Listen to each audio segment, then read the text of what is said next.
has been coming up for you?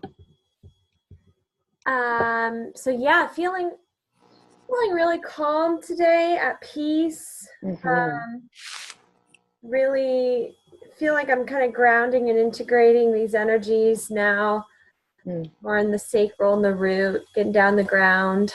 Um, what was coming up for me today, just randomly to speak on and to talk about and play with was um, receiving pleasure and playing with the pleasure that you want to receive, and the fact that, and how this ties into magic, and the fact that most people, I feel, when it comes to receiving pleasure, have almost this energetic pattern of, instead of leaning into it as it's coming towards them, like, "Ooh, yes, give me more, I receive, I accept, please," they kind of like push, push, push, push, push to try to get there, and then they go like this. Yeah, I've done that a time or two, that's for sure. Okay, you're coming Yeah. to get me. Oh, I'll take it. Oh, is it coming? Oh. Yeah, this is like being afraid of our manifestations. I'm glad that you brought this up because this was what was coming through for me was around guiding people through kind of a mini transformation. This is something that I just take everybody through, and it's just really around illuminating our blind spots or the unconscious first and foremost, because that's the shit that always trips us up because we don't know what it is. So it's just so imperative to illuminate that so it doesn't hit you out of left field when it happens. But part of that illumination and illuminating fear is looking at, what do we most fear about having the thing that we're asking for? Like, what would it mean to have this really orgasmic relationship? What would it mean to have, $100,000+ in the bank tomorrow? What would it mean, to have all this stuff come? Because that's what happens. It's like we go and we go and we're excited, and it's like the thrill of the chase, the exhilaration of the journey. And then it starts to come in and it's like, whoa, this is huge. What do I do with all this?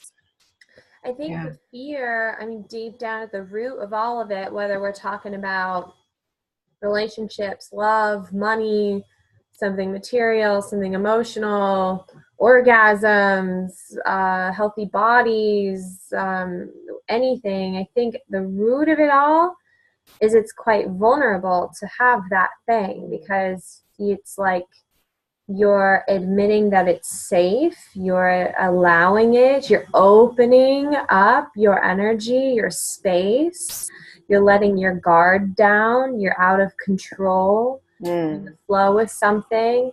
And what if that something leaves? What if it hurts you? What if it takes over you? What if it victimizes you? What if it attacks you? What if somebody takes it away from you? What if having this thing takes you away from something else that you already have that you don't want to give up? I mean, it's like an entanglement of fear of being just vulnerable in that pleasure.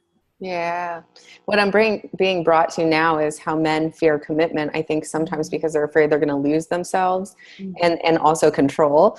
And I think that that's a pattern that runs through men and women both, but it's very prevalent in men. And I understand that. And so what they're bringing me to now when you're saying that is power, trust, and self-love. So this is getting to such a super solid, strong, secure inner state within ourselves and our own lives and our own creations, that it doesn't take our power away if somebody doesn't have the ability to victimize us. Somebody doesn't have the ability to make us lose control of our lives. Somebody doesn't have the ability to victimize us because we don't allow that anymore because we're so strong. And that's part of being a fully integrated being, because the gift of integration is that everything comes in. It comes in through the heart and we become unified. So illuminating the unconscious and illuminating the fears, the reason to do that is so that we can take those things in, and instead of averting them, avoiding them, or pushing them away because they feel uncomfortable,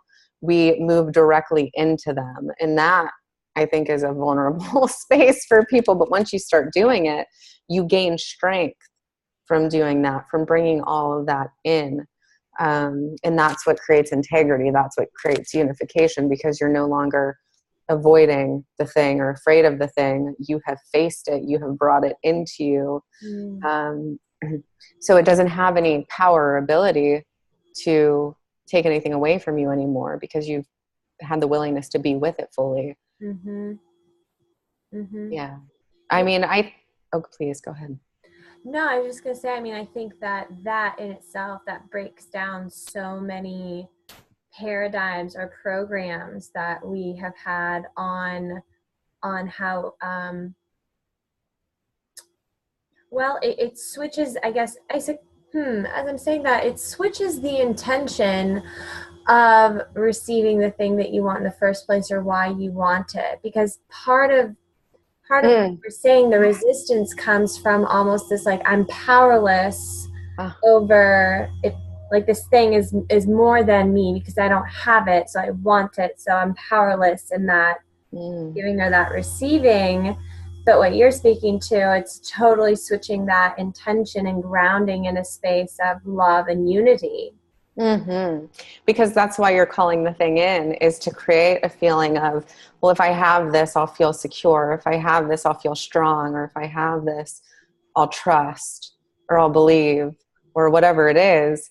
And so, yes, it's a complete reversal of the energy, where it's like, get into that state first. And that's when shit really starts to show up too, because you don't need it anymore. So there's no attachment to whether it comes or it goes. You can allow the energy be held within that desire to be free, and you're just so solid within yourself. And I think that's where I mean, self-love is the number one step always, and it's a strengthening of the self, to knowing who we are, believing in ourselves, creating what it is that we want to create, and then everything else truly is icing on the cake. It's just a joy and a gift to experience outside of what we're already experiencing with our relationship with ourselves. Yeah. And so it's not as scary anymore. It's just when there's that codependency that's still there that it's scary. True. Yeah, true. It's when you're so lost in that enjoyment and that pleasure of just being in love with yourself, like just being in you, in your body, in your spirit, in your present moment, here and now, that none of any of that exists. None of the need, none of the control, none of the fear. And then that's when everything just starts. That's when things just happen out of the blue. Yes. Spark of magic. Oh, it's so good. It's so good. That's true. I mean, that's how it starts happening. And the security comes from, at least for me, it comes from knowing my ability to create, knowing my magic, knowing my potential, knowing my power, and no one and nothing can ever take that from me. And I'm aware of that. And so I can stay anchored in that space. But it took me shifting and moving through all of my unconscious and my blind spots in order to really feel that truth within myself consistently, because I would get glimpses of it and I would taste it and I would feel it, but inevitably some scenario would show up in my life that I created to show me where I wasn't fully unified yet, where I hadn't illuminated my unconscious. So I manifested it. And so then I got the reflection to show me, this is an aspect of your unconscious that you haven't been with yet, that you haven't embraced yet.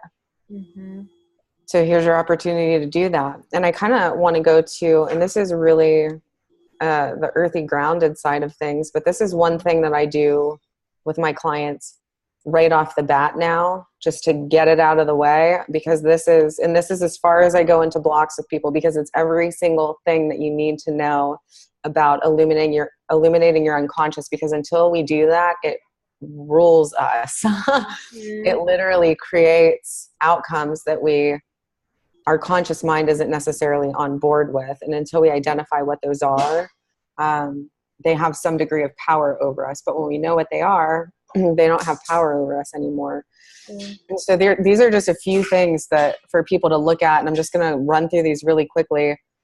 But the first one is, what do you most fear losing in your life? And what do you most fear will not come to fruition? So these are desires that you want to manifest, that you're afraid that they won't come to pass. And so these are your attachments. These are things that you are attached to. So get cozy with those fears, get intimate with them. This is where you feel incomplete or separate from source. And then go into the fear around what do you fear would happen if, like, what is the ultimate worst case scenario if that thing didn't come to pass, or if you lost that thing, and move directly into that feeling so that you can alchemize it. And then the second thing is to look at, what do you resist in the external world? So these are things that you actively avert, avoid, or push away from. And these are all the places and spaces that you are in resistance to yourself. And then looking at, what do you judge in others? So not what do you observe in others objectively, but what do you judge in others and get triggered by in others? Because this is exactly what you judge in yourself. And these are your hidden self-judgments and what you hold guilt and shame around. And so compassion is important in this step. And then also just radical self-honesty and looking at those things and identifying where they exist within. And then the next step is to radically embrace those things and get turned on by them. Like really radically embrace that and stop denying that it exists within you, because as long as you deny that, it's going to stay a blind spot and it's going to keep showing back up until you fully claim it and own it. So you become one with it. You become unified with it. Even your fear, become unified with your fear. Shift it into exhilaration. Let it excite you. Let it get you high. You know, shift the energy that is beheld in it, and just reverse the flow of it, move it in a different direction. So where it might be fear, turn it into exhilaration and, you know, like, what's next? You know, instead of letting it pull you down and drain your power and drain your energy and be humming in the background of your life, because you haven't turned and faced it. So those are simple things that you can do to fully illuminate your unconscious, so that it doesn't ever just like surprise the shit out of you when it shows up in your reality. Yeah. And then it's just from there, you know, once you identify and move into those things, which doesn't have to take a long time, you just become aware of them. Then you can just start playing with your magic. Then you can just start working with your energy and identifying what it is that you do want to experience, what it is that does elevate you, what it is that does bring you pleasure, and just keep aligning to those things over and over and over and over again. And it's really good to get super solid within yourself with what those things are, before you include another person in your life, unless they are also fully prepared to go through those shifts and changes and transformations with you. Yeah, exactly. And another thing, I mean, along the same lines is illuminating those unconscious blocks, is just working with the energy, moving through your body. I mean, I literally had to teach my body how to feel the feelings of excitement again, because I had lost them for a number of years. Like, and I think a lot of people don't realize that, well, what makes you feel excited? What makes you feel turned on? It's like, it's literal, visceral feelings of energy moving in certain areas of your body, or your whole entire body, or your whole body just being in sync, and that feeling of pleasure, of excitement, of joy, of happiness, or whatever. And I'm not saying that if there's like some sort of energy block inside of you, you're not going to feel that. But the more you feel it totally, the more instantly your manifestations can happen and actually come to fruition. And so I think, you know, another thing that I always work through with my clients is really sitting in the moment of having that thing or having that pleasure. And then we just do a body scan with it. Okay. As you're moving this thing or this pleasure through your body, all of a sudden, well, there's a little bit of block in the throat. Let's, like, I don't want to say push, but move through that. Move that energy of pleasure that we were just working through that spot, so it just dissipates into light and love, and it's just that easy. And then you move it through your entire body, and then your body feels safe to receive the thing, which the thing you want is pleasure in physical form anyways. Yeah. And I mean, part of that, they're bringing me to, they're saying, don't resist yourself. And that's where that pleasure can come in. Because for me, it was learning to get turned on by the most dark, taboo parts of me as much as I did by the really expansive, loving, peaceful, light, nurturing parts of me. Mm-hmm. And so that I could live in that exhilaration all the time, no matter what I was orbiting through, no matter what I was experiencing, I could just line up with myself so fully that there was no resistance. And that, that was a process they taught me while I was releasing a lot of anger around some abuse that had occurred in my life. They're like, just stop resisting the fact that you are angry, and literally, like, you unlock free energy the moment that you line up with yourself fully. That's all. Don't try to change it. Don't go try to think happy thoughts. Just let yourself actually cycle through and recycle this energy by letting it move through you. And so they're showing me, well, it's kind of like a Vesica Pisces, but many of them and in motion. So it's like you start here with like an old way of being or an old pattern or a more dense energy, and you resist it because you want to be over here. So you try to jump from here to here. And because you have all these belief systems built up around what's spiritual and what's not spiritual, and so you just want to avoid feeling this dense energy, and you go here. But the moment that you line up with that, you line up with whatever you're feeling, and you just be with it, and you just let yourself express it, it just takes all the resistance off, because you're not fighting yourself. And then you literally move through, you cycle through the pattern, and you get here so much quicker because you removed all the resistance. If you're trying to go from here to here, there's this huge gap. There's all this resistance that's there. And so instead of trying to jump, actually just like be with and let the energy move into that new place. And for me, it was just about literally getting, like feeling the rush, feeling the exhilaration of the darker parts of myself, the taboo parts of myself, the parts of me that are curious about the unknown and want to explore, taboo subjects and things like that. And just not resisting that and not going, oh, this is bad, I shouldn't be doing this, I should be doing this. It's like, no, I'm not playing those games anymore. I'm not doing that to myself. I'm going to love myself. If this is what I want to do in this moment, I'm going to line up with that and do it. And that allowed me to start evolving and grounding into myself and becoming strong no matter what was happening and what was going on. And the more that I respected me, the more other people in my life showed up to respect me no matter what was going on. Yeah. Yep. Yeah, it's interesting you say that. I almost went through the opposite of needing to learn how to get turned on by my lightness and my light myself and my innocence and that purity, because I've been there in that space with the shadow part of myself, the taboo, the risky, the kind of underground, all of that, the dark, whatever, for so long. Then I had this nice little spacious void where, went through my kind of dark night of the soul, or whatever, all of that.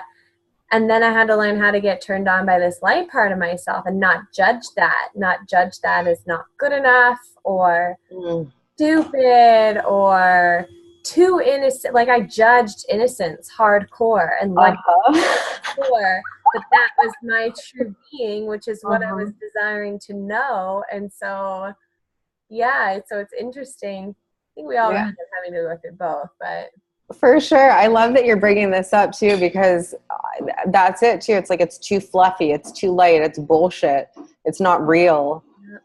Yeah. I get that. I played with that too. Yeah. Being in all those places and spaces. And then also like being paired up with people where we had that opposite dynamic going on, because we both wanted to integrate the polar opposite. Yeah. Like that being wanted to integrate the light and I wanted to integrate the dark. And so we got matched up, and it was all of those dynamics playing out. And that's why this works. Yeah. And I love that you're bringing that up, because I see that often, just in society in general, right? It's usually like a polarization. And I think we were talking about this yesterday, how I was like super in my inner child, and like I get giddy as hell. We're going to go get ice cream after we do this. And I'm just like so stoked about it. It's the simplest little thing. And I got giddy like a child. Yeah. Oh yeah.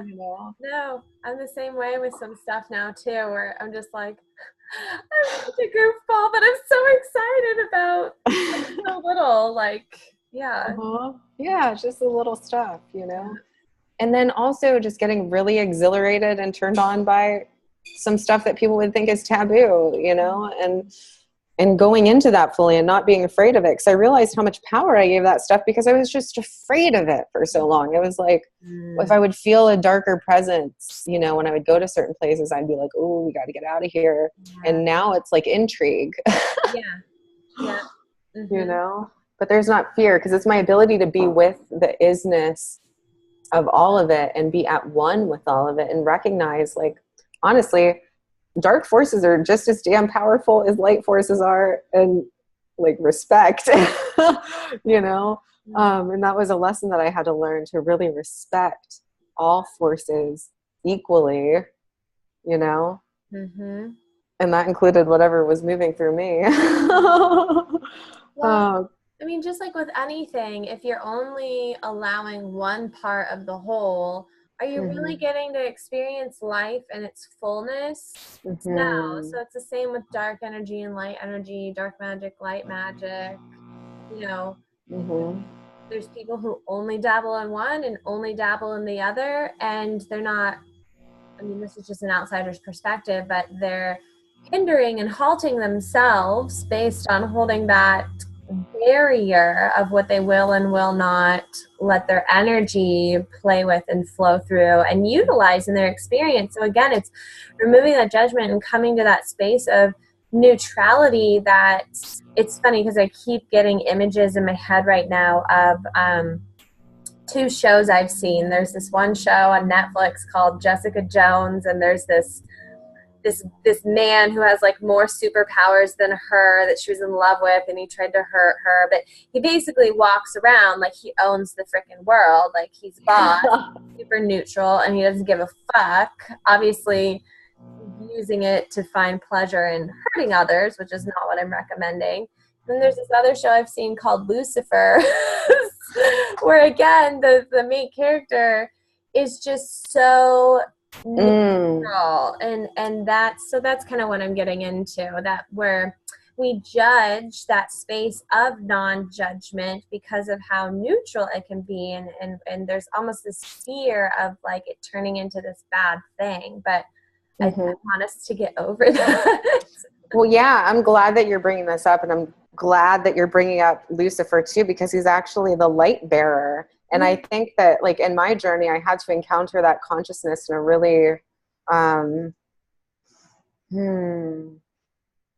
visceral way in order to integrate it. And it brought me all these illuminations, all this enlightened awareness. And I never thought that it was going to come through that way.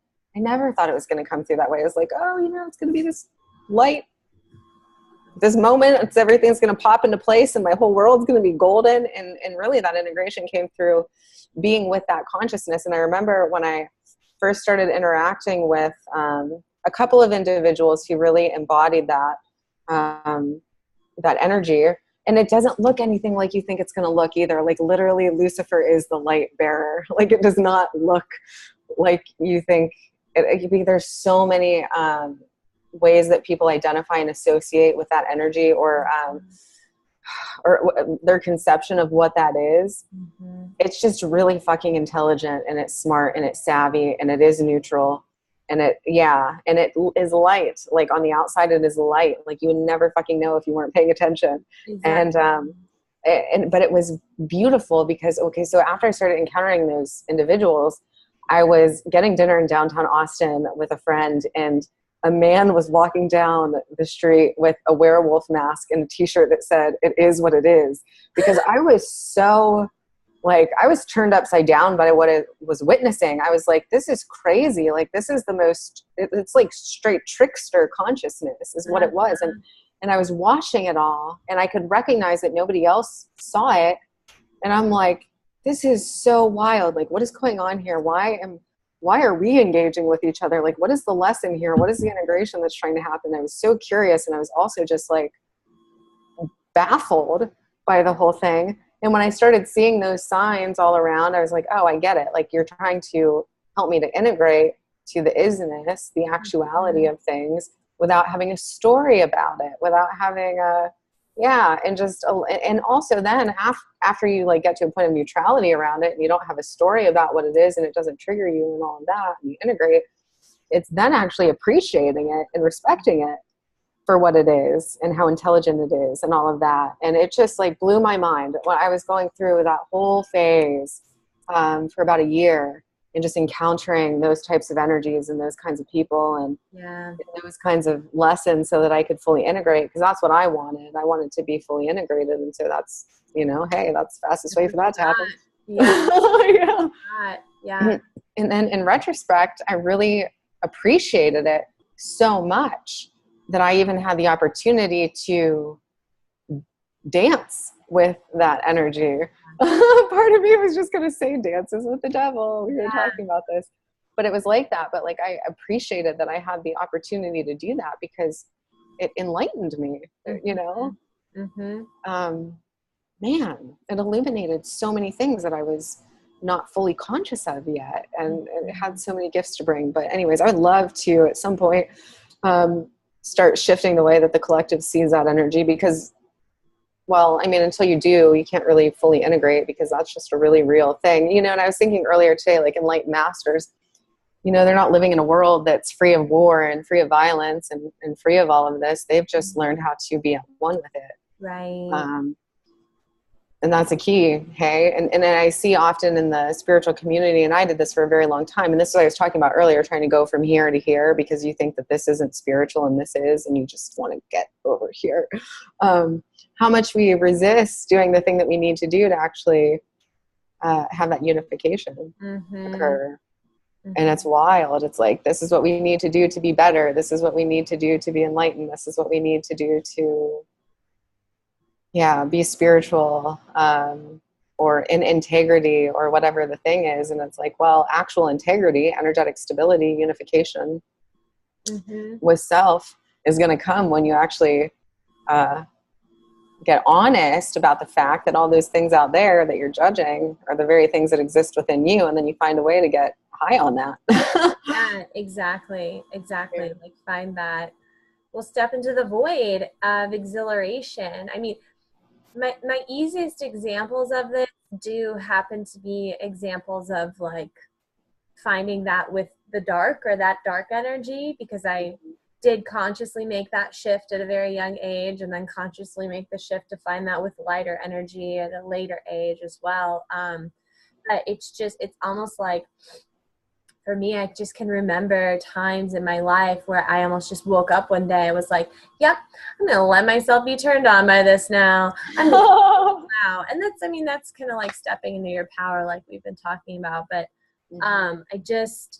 so Matt said exactly what you said. I love that you said this. In the dark lies intelligence. In the light lies love, which I absolutely love. And I think in that, so I want to say this, and then I want to mention Lauren's comment too. Okay. In that, there also is a paradigm that we're needing to break away from and you see this with people who are kind of more in that shadow energy, but like love is dumb, love is stupid, love is not powerful, because the dark is so intelligent, and realizing love is intelligent too, just in its own way. And it's that dynamic play that is, if you only had one and not the other, then we wouldn't have the universe. We wouldn't have a creative space. So yeah, you've got to have both. And the gift of love is that it's the highest form of magic that there is. So if you want to skip some steps, right? Yeah. Just beeline it to the love, right? Right. Yeah. So I want to mention too, because I just asked if anybody has any questions. Lauren thank you. Is like, I'm just going to put this out there. I love that you're bringing this up, Lauren. She says, I have questions around sex and sexuality and relearning how I relate to sexuality and pleasure now versus when I was asleep. I have no idea what to think about sex or what physical sex even means to me anymore. I think we answered her other question already, but yeah, I would love to go there and talk about that, because I I experienced that myself, and I've seen this discussion come up several times on almost like when you start to embody more of the crystalline frequency, how that affects your sexual desire, how you relate to sex, how you receive pleasure in that way, how you understand it. So what's your thoughts? Oh, well, I mean, I can share what my journey was around that, because I had to revolutionize my relationship with sex, money, and power. And the way that I did that was getting turned on by my unconscious dark sexual desires, because I went through this whole phase of my life where I wanted that so bad. I wanted to be free with my sexuality, but I didn't let myself, because I thought that there was something bad about doing that. And I just didn't let myself go all the way into, like, you know, some of my kinkier desires around all that, more of the erotic side of me, because I was judging that in myself, and that was affecting my relationships. And so I took some space out for me, and I started to finally validate and line up with those parts of me and go, you know what, this turns me on, and I'm just going to line up with that, and I'm going to be with that, and I'm going to let it turn me on, and I'm going to go full on into my really primal sexual desires. I'm not going to judge it. I'm not going to change it. I'm just going to move into it all the way. And so I did that with what my truth was in the moment, and I wasn't resisting my truth anymore. So I allowed myself to go into those fantasy aspects of myself, so to speak, and then the desire, then the sexual desire shifted into something more, I guess, passionate, more romantic, more sensual. It's still very erotic and primal in some ways, but it's an evolved expression of the sexual energy. But I had to let myself go into, like, the darker things that I was desiring sexually first, and stop denying that those were things that I wanted, and so that I could evolve that truth, so that truth could evolve within me. And I mean, I still have very strong sexual desires, but I'm also incredibly particular with my sexual energy, because it is what I use to manifest, and it works very powerfully. And so if somebody's not really on the same wavelength as me, then it's just a no. So, I mean, I'm also just very conscious around who I let into that space, period. Yeah, I can relate to that totally. But I definitely, I had a huge chunk of time where I was in that space of, I was just free. I was into everything. I would explore all these different kinks and taboos and different energies, and I just didn't even care.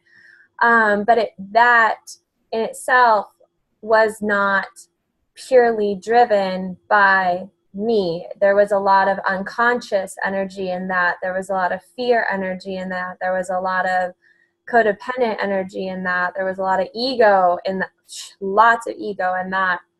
And so, to speak to Lauren's question, when I started to shift, it's almost like I had this period, and for me, it also relates to the fact that I was in that industry. So I had a lot to clear energetically around what any of that meant to me, how I received any of that. Because I had a lot of trauma still built up inside of my body, and then fear of actually being in that, like, present, soft, emotional, heart open space of receiving that real, true, deep intimacy, which is what I started to crave and started to desire, so I could unleash that part of myself as well, less of the primal and more of the soulful, more of the spiritual, more of that transcendental. And so, again, almost like what I was speaking to earlier about judging either the dark or the light, when I moved into that, I was afraid and blocked myself off from expressing still some of those more taboo or more primal or not so airy fairy spiritual energies of mine that I still have. So I've really, my awareness of it now is to, like we have been saying to everything, just move with the energy. If you're feeling really 3D human primal one day and you want to kind of play in that energy, go for it. If the next day you're just really craving that super soft, intimate, present, emotional connection with your partner where it's hours and hours, or with yourself of just like feeling energy move through your body and how that intermingles, and go with that. I think it's just allowing all of that, allowing yourself, because sexual energy is creation energy, so allow yourself to create from all of those different spaces, and don't judge them. I mean, for me, I think just the biggest thing was still accepting some of those darker parts, and B, recognizing that it doesn't have to look a certain way anymore. I don't have to be a certain way anymore. Doesn't have to feel a certain way anymore. Like opening up to exploring that and letting go of anything that was so ego or unconscious for me. Because I had to learn how to be present in my body again with somebody else. Like I had to go through the whole kit and caboodle, and now being so hypersensitive and so aware, my experiences in that realm are so much more expanded, but I have to be very refined of when I go there, what I do and do not claim, what I do and do not allow based on the energies and the frequencies and the other person or myself or whatever. So Lauren, I just think it's allowing yourself to meld all those energies together and come from heart, come from soul, come from space rather than head or ego or programming, because our bodies are programmed. We program in a certain way. But if you're wanting to, if your soul or your heart or just any of your energy is craving receiving differently, you have to allow the process for your body to catch up with that as well, and not judge it. Yeah, and I did a lot of womb healing too, and so I took big chunks of space where I didn't have a partner at all, because I'm so impacted. Like my sexual energy is so sacred to me, because it is that creative energy, and so my standards for that area of my life are incredibly high, because I was recognizing how impacted I am when I am with somebody who's not on the same wavelength. So that became something that was important to me. And I mean, I have a strong emotional resiliency, but I still, I one partner for me, like that's my deal. And my standards for that are very high.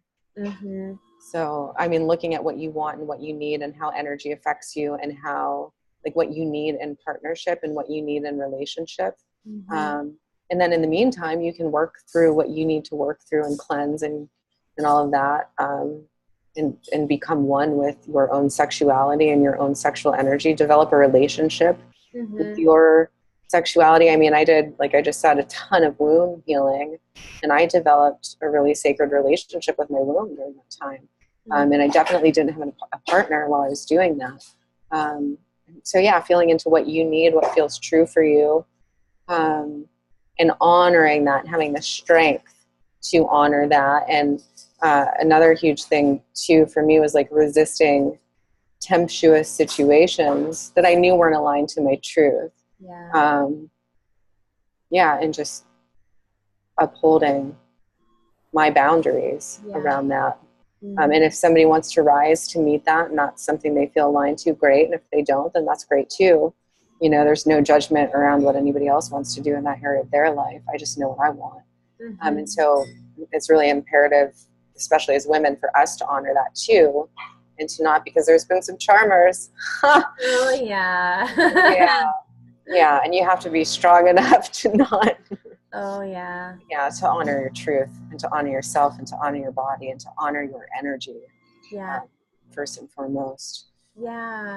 And if you are in a relationship, I mean, this may trigger a lot for you and how you relate to one another in that relationship, but you must honor yourself, like what you're saying, in what you need and what you want and where your energy's at and where you're headed. I mean, for me and my partnership, I I stepped away. I stepped away for a large chunk of time because I just needed that space. I knew I needed it. I knew it was gonna.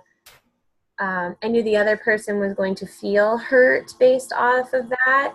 Did I like that this is what I was creating? No, but I just knew I needed that. And so the whole time I I I almost felt trusting in the break or the breakup or however you want to put it, because I knew that it was just me taking space. And no matter how they reacted, I wasn't going to pay attention because I knew it's not truth. It's just a reverberation of different emotions that they're clinging on to. So anyways, but going back now as a partnership again, I came back in a very powerful stance of, this is this big shift in my energy. This is who I am now. This is what I will and will not receive. This is how I receive.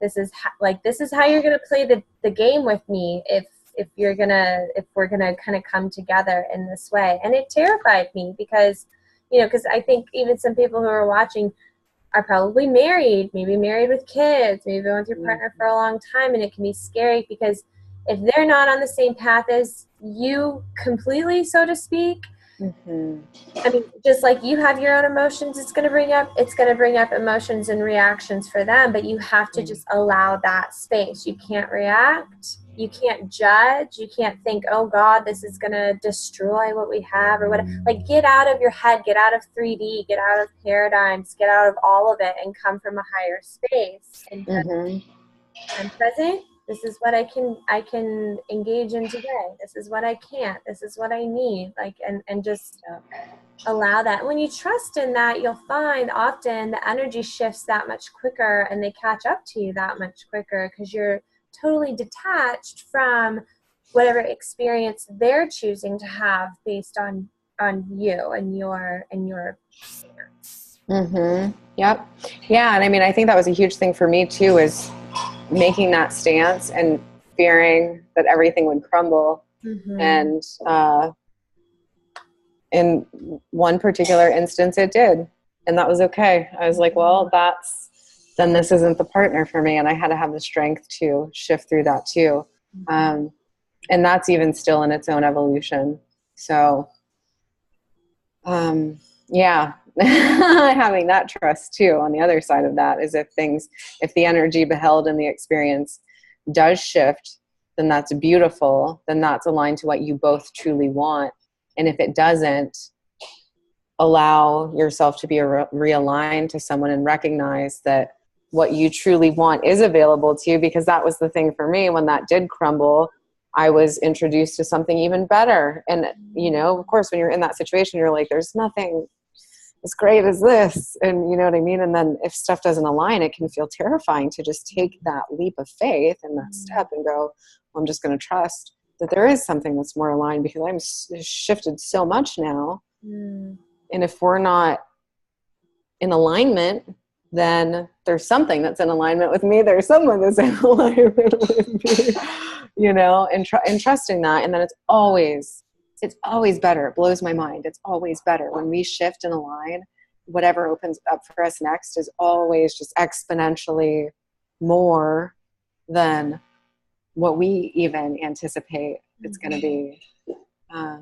So it really just comes back to self-love and honoring yourself and being in your truth and trusting that what flows in is meant to flow in and what flows out is meant to flow out. And sometimes things go away and they return, and that's gorgeous too. I've had that happen before as well. And just staying open to all of those potentials and possibilities. I mean, I think that's the gift of flow, is just being so open. You don't ever really truly know. Yeah. Yeah. And that's that. When you start to allow that in these sorts of scenarios, then you also will start to allow yourself to create from a more empowered space and tap into more magical potential. Like that's, it's people want to compartmentalize all of these different things, but you don't realize that, well, just by focusing and doing what we're saying in this area of your life, all of a sudden it's going to open you up to untapped potential in how you manifest, or the spiritual gifts that are ready to come through, or the new timelines you're ready to create, or new career paths and visions. And yeah. Mm-hmm. Yep. Well, and that's the gift of energy.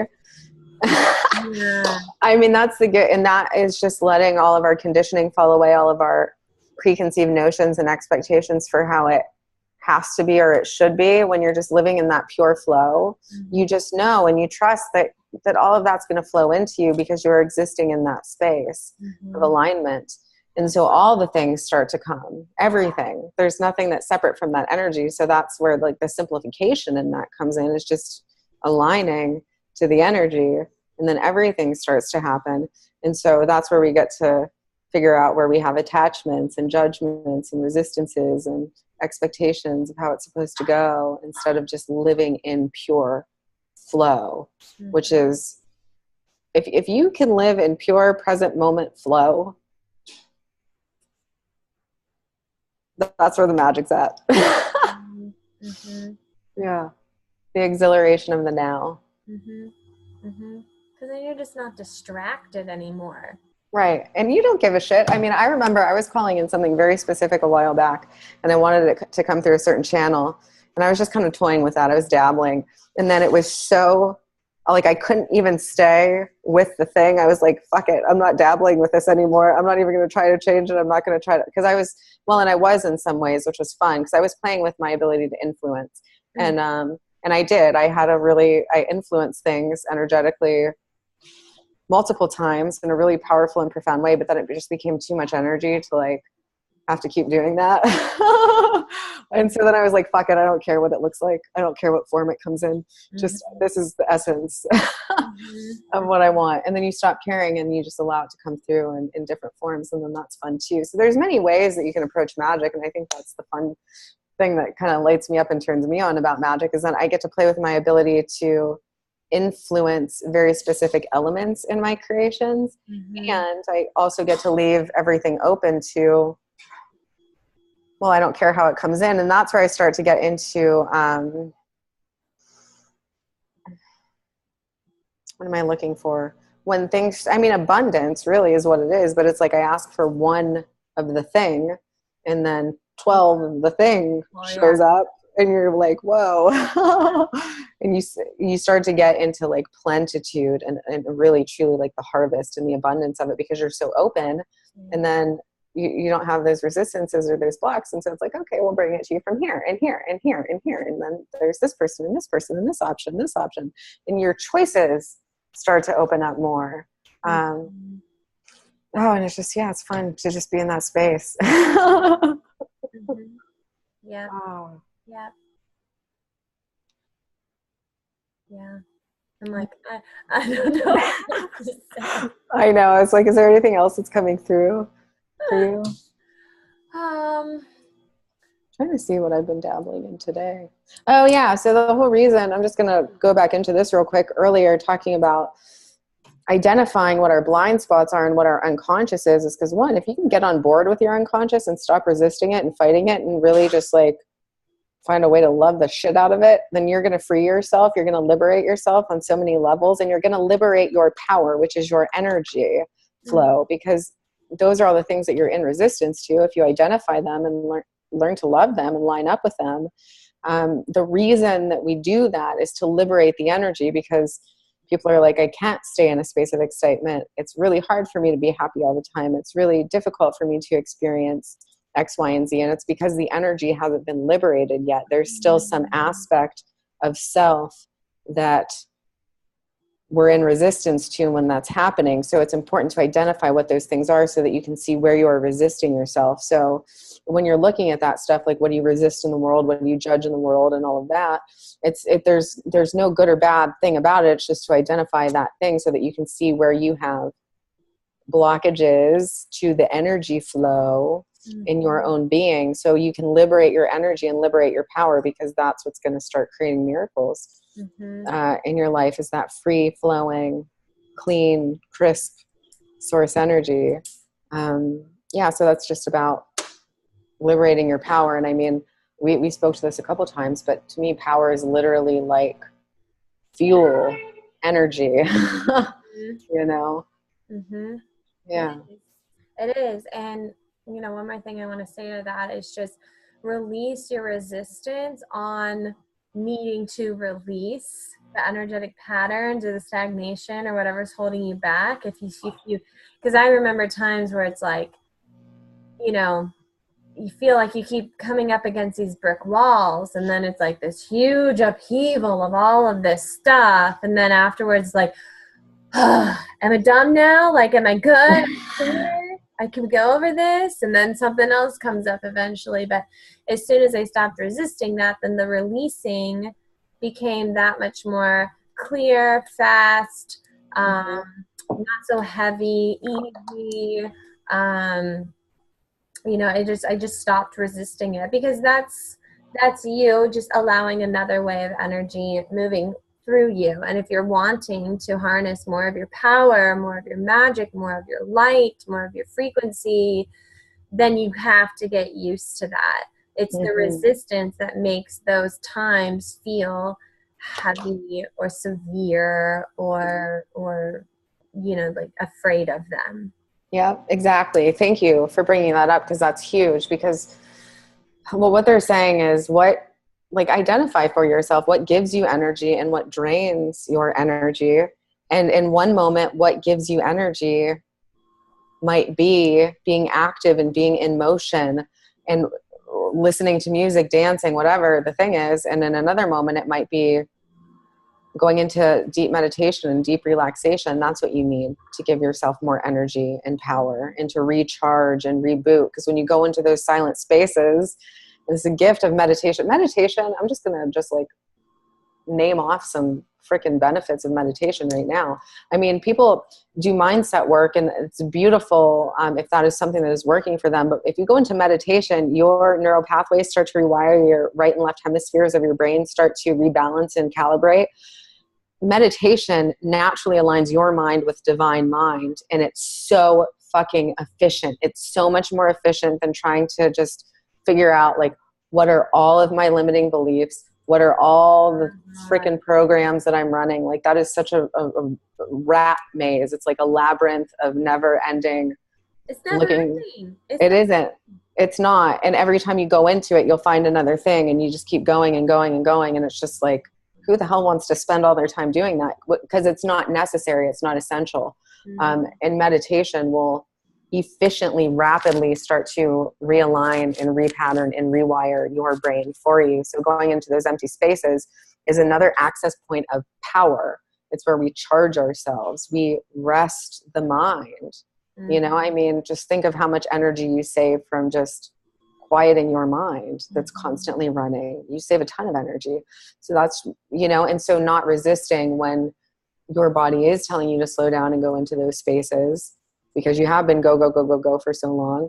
And then also recognizing when you're going a little bit too far into that, and you do need to pick it up, and you do need to get in motion, and you do need to take action, and you do need to move, put on some music, see if your mood changes, you know, simple things that you can do, but just identify what you need to stay in a positive energy flow, which is just a surplus, having a surplus of energy, and not judging what that is for you in any given moment, because it's going to look different.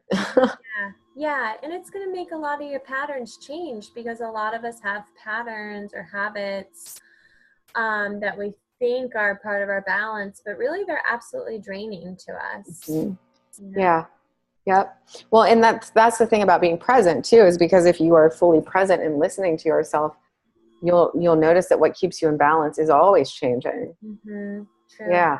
It's fluid. It's fluid. And and so energetically on a bigger scale, that's what's trying to happen here is blockages, resistance is anywhere that we have stagnant, fixed, heavy, dense energy That's why it's called a block, because it's like all this source energy is trying to flow through you, and it's like hitting up against a brick fucking wall, and it can't flow through. So it's where we have fixed anything. Dense energy, we're holding on to something. We're holding on to a previous moment, a future moment. We're holding on to a desire. We're holding on to an expectation. We're holding on to something, a belief pattern, an identification.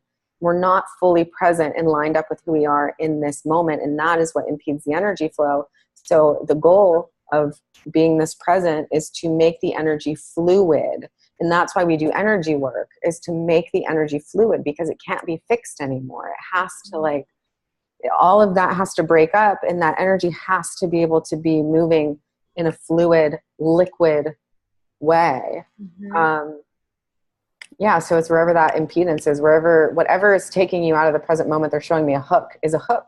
They're saying it's an opportunity for you to say, like, is my mind way over here on this thing, or is it, you know, am I stuck on this other thing and I'm completely missing what's happening right in front of me right now because I'm over in this other space? The more present we get, deeply present, lucidly present, engaged with, listening, receiving, being aware of what's occurring for us right now, the more fluid that energy flow starts to become. And it's exciting too, because that's where, I mean, that's how you expand your awareness, you know? I mean, sometimes, this is funny, but I do this. I decide if I want to date someone based on how present they can be. Because it shows me how aware they are. Because awareness happens in the present moment. And I mean, to me, like, that's, I mean, that's like one of the sexiest things, is how aware somebody is. I mean, that's a pretty important quality to have, honestly. Yeah. I mean, and it's attractive when you can have an intelligent conversation with somebody who's really attuned to the isness of what's actually occurring in the moment.